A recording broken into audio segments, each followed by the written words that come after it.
বহু প্ৰত্যাশিত wins of Hazarika আহি বৃহস্পতিবাৰে বিয়লি টিয়কত উপস্থিত হয়। টিয়ক সমষ্টিৰ আৰম্ভণিৰ পৰাই ৰাজপথত লোকে লোকাৰণ্য হৈ পৰে। টিয়ক সমষ্টিত প্ৰৱেশ কৰিয়েই ঐতিহাসিক ঢেকীয়াখোৱা বৰনামঘৰত যুৱ ব্যৱসায়ী হৰিপ্ৰসন্ন হাজৰিকাই সেৱা লৈ ৰাইজৰ আশীষ লয় আৰু এয়া ৰাইজৰ আশীৰ্বাদৰ বাবে সমক হৈছে বুলি সদৰি কৰি অসমবাসীক আন্তৰিক ধন্যবাদৰ কৃতজ্ঞতা জনাইছে যুৱ ব্যৱসায়ীগৰাকীয়ে। ইফালে উক্ত উৰাজাহাজখন চাবলৈ বহু দূৰ দূৰণিৰ পৰা ৰাইজ ওলাই আহি হৰিপ্ৰসন্ন হাজৰিকাৰ এই পদক্ষেপক আদৰণি জনায় আৰু বহু দল সংগঠনে গামোচা পিন্ধাই সম্পূৰ্ণ জ্ঞাপন কৰি অসমীয়া যুৱকে লোৱা এই ব্যৱসায় যেন সফল হয় তাৰে কামনা কৰে। সঁচাকৈ মানে মই অসমবাসীক কেনেকৈ মই ধন্যবাদ জ্ঞাপন কৰিম মই নিজে বুজি পোৱা নাই। ইমান আদৰ মৰম কৰিছে, তেওঁলোকে শ্ৰদ্ধা জনাইছে, মই তেওঁলোকক ধন্যবাদ দিছোঁ, কৃতজ্ঞতা জ্ঞাপন কৰিছোঁ।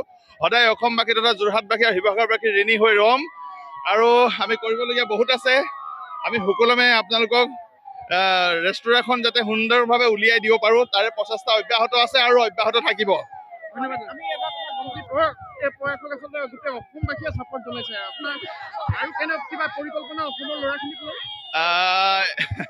মই অসমবাসীয়ে ছাপোৰ্ট জনাইছে, এয়া মোৰ আশীৰ্বাদ বুলি মই ধৰিছোঁ আৰু আমাৰ দায়িত্ব বাঢ়িছে যাতে মানে মই নিজৰ কৰ্মখিনি সুন্দৰভাৱে কৰি আগবঢ়াই অসমবাসীক যাতে সোনকালে দিব পাৰোঁ তাৰে মোক দায়িত্ব বাঢ়িছে। অসম আদিত্য টিয়ক।